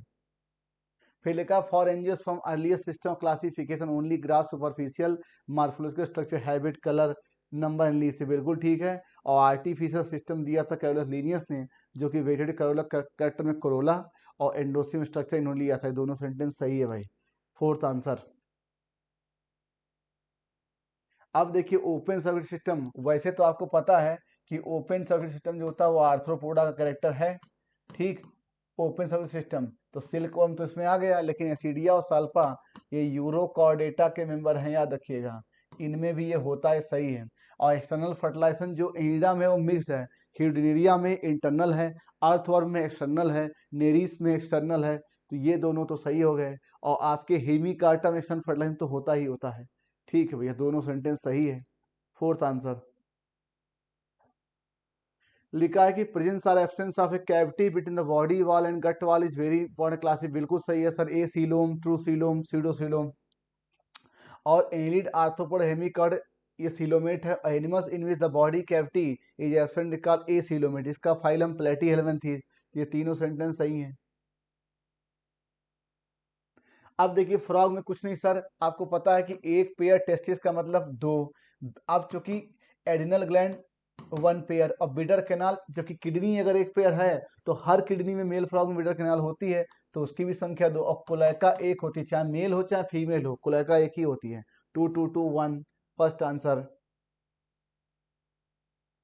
अब देखिए आइस से वाटर, वाटर से वेपर, ये तो जमाने से आप पढ़ते हैं कि केवल स्टेट ऑफ मैटर चेंज हुआ है, स्टेट चेंज हुआ है सॉलिड लिक्विड गैस में, तो ये फिजिकल प्रोसेस है, नो डाउट। लेकिन सर ये रिएक्शन तो इनऑर्गेनिक कंपाउंड के बीच हो रही है, ये तो आप जमाने से पढ़ते आए हैं, इनऑर्गेनिक कंपाउंड, तो ये type of inorganic chemical reaction है, याद रखिएगा। ये क्या है, तो ये गलत है भाई, पहला सही है, दूसरा गलत है, सेकेंड आंसर। ये इनऑर्गेनिक केमिकल रिएक्शन है, याद रखिएगा, ये सही है गलत है, सेकेंड आंसर। लिखा है कि with the following do not reproduce, ये तो आप जमाने से पढ़ते आए कि म्यूल स्टाइल वर्कर भी इनफर्टाइल ह्यूमन कपल ये रिप्रोड्यूस नहीं करते हैं, और इसी के कारण से ये एक्सेप्शन आने की वजह से रिप्रोडक्शन को हम डिफाइनिंग प्रॉपर्टी की संज्ञा में नहीं कंसिडर करते, दैट इज फोर्थ आंसर। अब देखिए, इन काकरोच मेलपिगियन टिब्यूल किससे लाइन होती है, ग्लैंडुलर एंड सेल से, बिल्कुल सही है। और काकरोच मेलपिगियन टिब्यूल जो एब्जॉर्ब करती है नाइट्रोजन वेस्ट को, लेकिन सर इनमें जो एक्सक्रीटरी प्रोडक्ट है वो आपका यूरिक एसिड है, अमोनिया नहीं, इसलिए सेंटेंस गलत है। पहला सही है, दूसरा गलत है, ठीक है। तो ये सही है कि मेलपिगियन टिब्यूल किससे लाइन होती है, ग्लैंडुलर एंड सेल से, और इनमें जो एक्सक्रीटरी प्रोडक्ट है वो क्या है, यूरिक एसिड है, फोर्थ सेकेंड आंसर। अब कुछ नहीं सर, इसको तो मैंने पहचान लिया, ये सीलिएटेड कॉलुमनर इपिथीलिया है, मतलब ये इपिथीलियल टिश्यू है। तो एक तो मुझे ये ठीक दिखा, ये गलत, ये सही है, ये गलत। दूसरा वाला मुझे दिख रहा है sir dense regular connective tissue, ठीक, ये ठीक है। और ये तो कार्डियक मसल्स है सर, तो muscular tissue, that is first answer. तो ये आपको पहचानना था, ये आपका सेटेड epithelia connective muscular tissue, first answer. लिखा है कि जो मसल्स की बेसिक फंडामेंटल स्ट्रक्चर होती है वो मायोफाइबल होती है, और मसल्स के कॉन्ट्रैक्शन की सार्कोमियर। तो कह रहे हैं कि हर मसल्स मेडअप होता है सिलिंड्रिकल फाइबर से, और ये सिलिंड्रिकल फाइबर अरेंज होते हैं पैरेलल एरा, और these fibres are composed of, कहते हैं कि ये जो फाइबर मसल्स फाइबर हैं ये भी कंपोज होते हैं बहुत ही माइन फाइबर से, और ये होती है मायोफाइबल, याद रखिएगा। और इसी एक मायोफाइबल में एक एक्टिन और मायोसिन के फिलामेंट होते हैं, जो किताब में आपके जब आप पढ़ेंगे locomotion movement, second answer. If a tetraploid cell undergoes into, अभी मैंने पीछे ही बताया था कि मियोसिस हमेशा पेरेंट से प्रोजनी में डॉटर सेल में आपकी पोलैरिटी हाफ करती है। अगर कोई डिप्लॉयड सेल होती है जैसे कि ह्यूमन, जैसे कि प्लांट, तो उसको हेप्लॉयड गैमेट बनाती है, और नॉर्मली जितने एनिमल सेल होते हैं वो डिप्लॉयड होते हैं, आपको पता है पोरीफेरा से लेके जहाँ गैमेट बनती है। आप सारे प्लांट को देखिए वो भी डिप्लॉयड, इसीलिए किताब में आपके इन जनरल वे में लिखा है कि भाई मियोसिस से 4 हेप्लॉयड डॉटर सेल बनती है, लेकिन ये बात तब है जब वो डिप्लॉयड है। अगर आपका टेट्राप्लॉयड प्लांट है 4n है, तो मियोसिस से इसकी पोलैरिटी हाफ होगी, that is 2n diploid, fourth answer.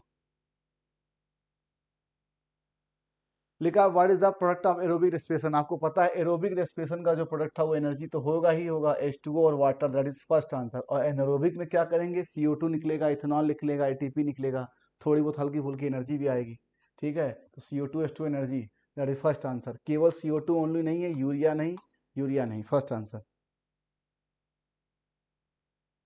अब देखिए व्हाट नेचर ऑफ HCG, ये ग्लाइकोप्रोटीन होता भी है, और इसका पूरा नाम क्या, ह्यूमन कोरियोनिक गोनाट्रोपिन। और HPL जो है वो प्रोटीन होता है, याद रखिएगा, ये क्वेश्चन में है। कुछ बच्चों ने कहा सर इसका नेचर नहीं दिया, नहीं। अब आपको पढ़ाई केवल एनसीईआरटी की लाइन पकड़ के नहीं चलनी है, जो लाइनें दी हैं उनका मतलब आपको आना। नेचर ऑफ हार्मोन आपके कोर्स में है, आज आप पढ़ते हैं केमिकल कोऑर्डिनेशन इंटीग्रेशन, तो वहां आप पढ़ते हैं डिटेल में कि एक एक हार्मोन का नेचर, तो पूरी किताब में जहां जहां हार्मोन है वहां वहां आपको नेचर पता होना चाहिए, याद रखिएगा।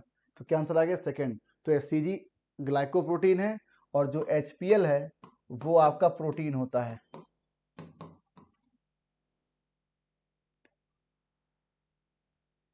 फिर लिखा है with the following are analogous organ, देखिए दो डिफरेंट फाइलम को कंपेयर करेंगे तो भैया कभी भी होमोलोगस नहीं होगा, लेकिन एक फाइलम के अंदर होमोलोगस एनालोगस दोनों हो सकता है।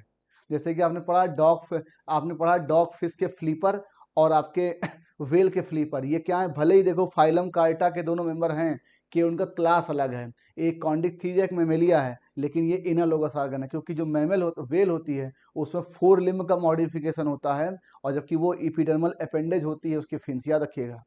तो फ्लीपर जो आपका डॉग फिश में होता है वो इपिडर्मल अपेंडेज होती है, और यहाँ 4 लिम्ब का मॉडिफिकेशन है। मतलब एक फाइलम के अंदर में ही अगर आप कंपेयर करेंगे तो एनालोगस होमोलोगस दोनों आएगा, लेकिन अगर दो फाइलम आपने कंपेयर किए अलग अलग तो कभी भी आपका वो होमोलोगस नहीं हो सकता। तो मैं कह रहा हूँ मेलपिगियन टिब्यूल ऑफ कॉकरोच और किडनी ऑफ मैमल ये क्या analogous, I of octopus mammal analogous, wings of analogous. लेकिन वर्टिब्रेट हर्ट ये सब की सब मीजोडर्मल है, इसकी ओरिजिन सेम हो गई। अब वर्टिब्रेट हर्ट में सब सर्ट आएगा, मछली आएगा, साइक्लोस्टोमेटा आएगा, एम्फीबिया आएगा, रेप्टाइल आएगा, बर्ड आएगा, मैमल आएगा। तो मैं क्या बोल रहा हूँ, ये तो एनसीईआरटी में लिखा था। बहुत से बच्चे कहेंगे कि वर्टिब्रेट हर्ट का मतलब मीजोडर्मल की होती है। तो भाई A B C that is second answer. अब मैं कहूँ Malpighian tubule of cockroach of flame cell of किसका, प्लेटिनम, ये भी एनालोगस है। ठीक है, मेलपिगियन टिब्यूल ऑफ कॉकरोच और नेफीडिया फर्सम ये भी एनालोगस है। नेफीडिया हमारी किडनी से एनालोगस है, ये बात याद रखिएगा। First answer, second answer. अब लिखा सेदा कर्ट एसएल मिलर। देखो ये एसएल मिलर वही साइंटिस्ट थे जिन्होंने ओपेन और हेल्डन के जो थ्योरी थी उसको सपोर्ट करने के लिए एक्सपेरिमेंट किया। इनके एक्सपेरिमेंट का नाम था साइमुलेशन एक्सपेरिमेंट। और इनका जो ऑपरेटर्स था वो स्पार्क डिस्चार्ज ऑपरेटर्स था, जिसमें टंगस्टन के इलेक्ट्रोड लगे थे, 800 डिग्री टेम्परेचर था, इसमें मीथेन था, हाइड्रोजन था, वाटर वेपर था, अमोनिया गैस थी, याद रखिएगा। तो ये अमेरिकन साइंटिस्ट थे, याद रखिएगा। क्या आंसर आ गया, स्टैनले मिलर, सेकेंड आंसर। फिर लिखा कुछ नहीं सर, जब भी इस तरह क्वेश्चन आता है बच्चों तो आपको करना ये होता है कि आपको चार में इसमें कोई कंसेप्ट नहीं लगता है, तीन को आप एक किनारे कर लेंगे, एक को एक किनारे कर लेंगे। कुछ नहीं सर, ये सभी के सभी आपके XC2 कंजर्वेशन में आएंगे और हॉट स्पॉट तो सर इन सीटू हो गया, यही आंसर है फोर्थ। फिर लिखा से द कंज्यूमर। अब देखिए प्लांट को छोड़ के, सियानोबैक्टीरिया को छोड़ के, ऑटोट्रॉपिक को छोड़ के सब के सब क्या हो जाएंगे, कंज्यूमर। कुछ नहीं सर, ये तीनों तो मुझे प्लांट दिख रहे हैं, भले ही आपके अलग अलग ग्रुप के हैं तो क्या हुआ। और मंकी तो भैया कंज्यूमर है ही, आपको पता है ये केला खाता है, आपको पता है ये रोटी खाता है, ये आप देख सकते हैं। अब देखिए ऐसे क्वेश्चन में क्या करना होता है, अगर मैं इन चारों को हैबिटेट इक्वल एरिया मान रहा हूं, अगर मैं, एक होता है population density, number of population diversity, अगर कहते हैं डाइवर्सिटी के डेंसिटी निकालना होगा तो विथ रिस्पेक्ट टू एरिया निकालेंगे। लेकिन मैंने पहले बोल दिया कि इन सब का इक्वल एरिया बराबर एरिया के हैं, और जहां स्पीसीज आपको ज़्यादा दिख रही है वही सबसे डाइवर्सिटी है, दैट इज फोर्थ। अब इसका ऑर्डर निकालना होगा, सबसे कम होगा फर्स्ट में, फिर आएगा सेकेंड में, फिर आएगा थर्ड में, और फिर आएगा फोर्थ में। अगर ऑर्डर पूछ लेंगे तो फर्स्ट सेकंड थर्ड फोर्थ, ये बढ़ता हुआ क्रम है, घटता हुआ क्रम पीछे जाएगा, सबसे कम फर्स्ट में है। ठीक है, तो एबीसी टाइप ऑफ स्पीसीज है, फोर्थ सेकंड आंसर। फिर लिखा इकोलॉजिकल पिरामिड, आप जानते हैं नंबर के पिरामिड बना सकते हैं, बायोमास के बना सकते हैं, एनर्जी का तो बनता ही है। इसका ऑलवेज अपराइट, इसका may be inverted, may be upright, may be inverted upright, ये तो आप जानते हैं, दैट इज फोर्थ आंसर।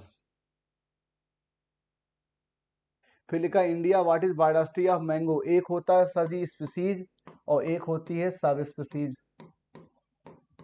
ठीक है, ठीक है, एक हो सब स्पीसीज और एक होती है वैरायटी। तो जब स्पीसीज से भी कुछ डिस्टिंक्ट जेनेटिकल आपके ट्रेड्स दिखाई पड़ते हैं कैरेक्टर के, तो ये एनिमल के लिए इस्तेमाल होती है। नहीं नहीं, ये एनिमल के लिए इस्तेमाल टर्म होता है और ये प्लांट के लिए इस्तेमाल होता है वैरायटी, याद रखिएगा। तो ये एनिमल के टर्म इस्तेमाल होता है और ये स्पीसीज से भी एक लोअर क्लासिफिकेशन है। ठीक है, जब आपके डिफरेंट डिफरेंट आपके जेनेटिकल ऑर्गेनिज्म दिखाई पड़ते हैं कि इनका कैरेक्टर बहुत ही अलग है। तो कितनी वैरायटी है, 1000 वैरायटी किसी मैंगो की, याद रखिएगा। तो ये वैरायटी प्लांट के लिए, सब स्पीसीज एनिमल के लिए। ठीक है, अब देखिए मैं कह रहा हूं किसी चीज को अगर मैंने म्यूचुअलिज्म कहा है तो मैं प्लस प्लस के बारे में बोल रहा हूं, और प्लस प्लस बोल रहा हूं तो एक स्पीसीज एक्स, एक है वाई, कुछ ऐसा होगा कि इन दोनों को बेनिफिट होना चाहिए। कुछ नहीं सर, अब देख लेते हैं। जो ये पॉइनेशन हुआ है फिग ट्री और वेस्प में, इसको ओवी पोजीशन के लिए, इसकी लार्वी के लिए, एग लेइंग के लिए प्रॉपर प्लेस मिल जाता है। और जब ये एग लेइंग करती है, सर्च करती है इस फ्रूट के अंदर, तो पॉइंसन कर देती है। तो पॉइंसन इसको मिला बेनिफिट, इसको एग लेइंग के लिए जगह मिल गया वेस्प को, तो इसको भी बेनिफिट, इसीलिए म्यूचुअलिज्म है। तो female wasp use the fruit not only as oviposition site but use the developing seed with the fruit for nursing its larvae. The wasp pollinates the fig inflorescence while searching the suitable egg laying site. तो ये दोनों सही है और दोनों इसका कर third answer. लिखा गाउस कॉम्पिटिटिव एक्सक्लूजन प्रिंसिपल हर जगह पर यूनिवर्सली वैलिड नहीं है। इन्होंने कहा था कि एक जगह हो अगर रिसोर्स लिमिटेड हो और ज़रूरतें सेम हो तो दो स्पीसीज एक साथ सर्वाइव नहीं करती थी, लेकिन फिर मैकार्थर ने ये बताया कि वार्बलर्स की 5 स्पीसीज एक ही पेड़ पर जिनके रिसोर्स सेम थे वो एक साथ को एग्जिस्ट करेंगे रिगार्डिंग एक्सक्लूजन। तो इन्होंने क्या कहा कि भैया 5 स्पीसीज थी, किसी ने कहा हम पत्ते खा लेते हैं, किसी ने कहा हम इंसेक्ट खा, किसी ने सीड खा लेते हैं, सर्वाइव कर गई। ये ठीक वैसा ही है जैसे एक घर में है, अगर दो व्यक्ति क्यों रोटी के लड़ेंगे, दोनों में से कोई एक बचेगा, लेकिन अगर दाल और रोटी चावल है तो एक रोटी खा ले, एक दाल दाल चावल खा ले, रोटी दाल खा ले, दोनों सर्वाइव कर जाएंगे, याद रखिएगा। तो ये सही है भाई कि all in all MacArthur showed that 5 species of warblers living on the same tree able to avoid competition and coexist due to behavioral difference in their foraging activity। खाने की शाश्वत रहने की क्षमता थी। थर्ड आंसर, ठीक है।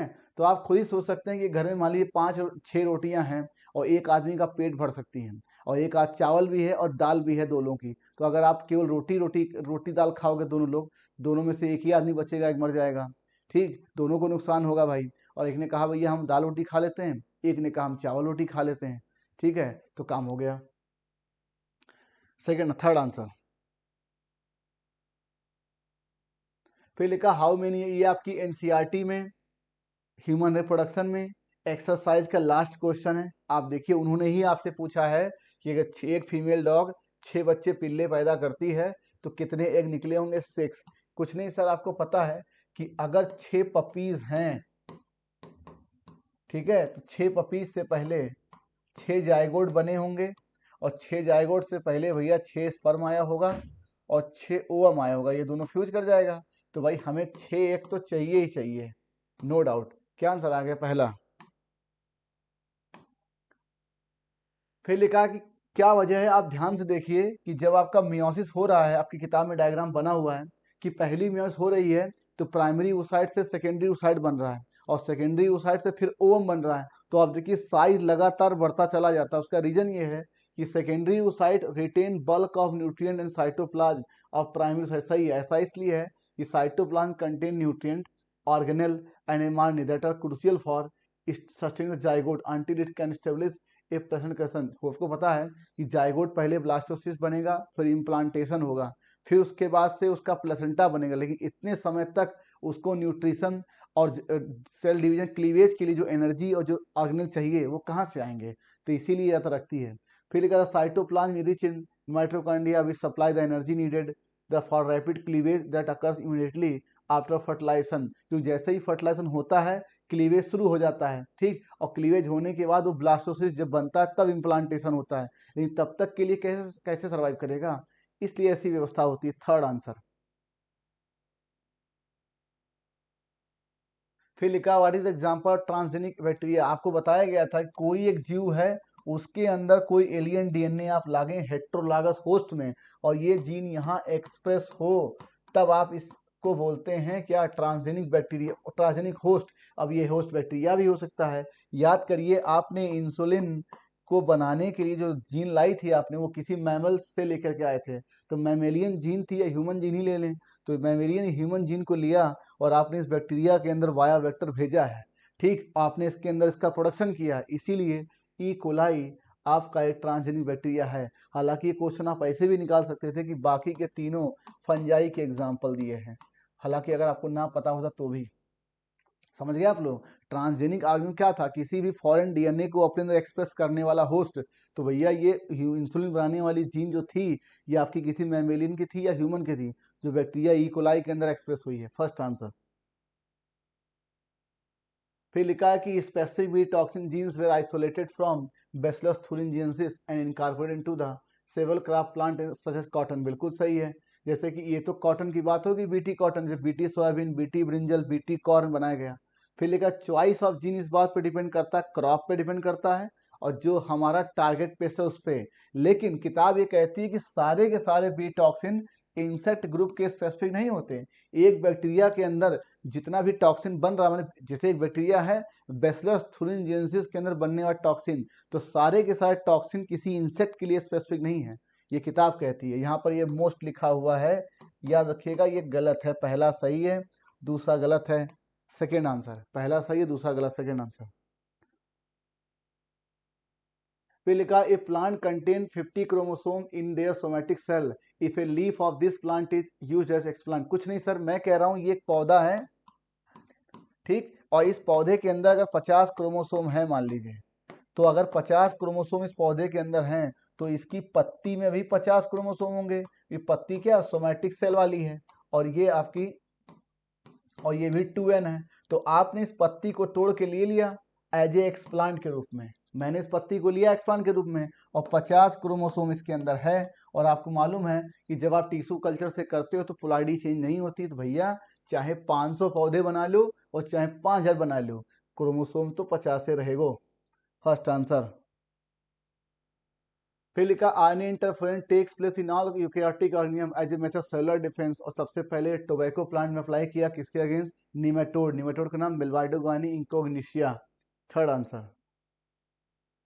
फिर लिखा है कि which of the following sites are is absent on PVR 322। कुछ नहीं सर, ये है, ये है, ये है, और इसके बाद पीएसटी सेकेंड है, और आप जानते हैं सीएलए फर्स्ट है, और आप जानते हैं बैमएच 1 है, आप जानते हैं सेल 1 है, और आप जानते हैं कि पीवीयू फर्स्ट। इतने हैं, लेकिन पीएसटी थर्ड नहीं है।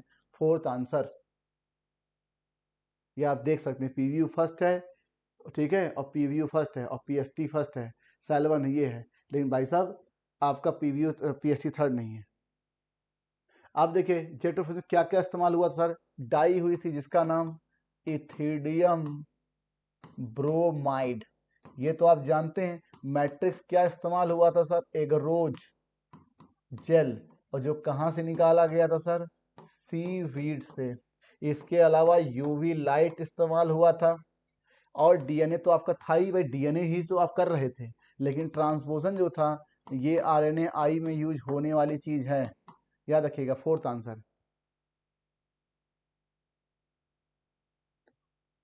The autonomously replicating extra chromosomal DNA क्या है, प्लाज्मिड है। एक्स्ट्रा क्रोमोसोमल इसलिए बोल देते हैं क्योंकि जो मेन डीएनए है उसके अलावा ये होता है। अब आप कहोगे सर कि बैक्टीरिया के अंदर क्रोमोसोम तो होता नहीं, ऐसा इसलिए क्रोमोसोमल डीएनए इसलिए बोला गया है कि फ्यूचर में यूकैरियोट्स में यही मेन क्रोमोसोम ही आपका ऑर्गेनाइज होकर क्रोमोसोम बन जाएगा। तो आखिर एक चीज बताइए, एक बैक्टीरिया है, मान लीजिए एक बैक्टीरिया है, इसके पास अपना मेन डीएनए तो था ही, अब एक आपका प्लाज्मिड भी हो गया, तो अगर दोनों को डीएनए बोलेंगे तो डिफरेंशिएट कैसे करेंगे, तो भैया इसको बोल दिया क्रोमोसोमल डीएनए, इसको बोल दिया गया एक्स्ट्रा क्रोमोसोमल डीएनए, काम खत्म, इसलिए सब बोला गया। First answer.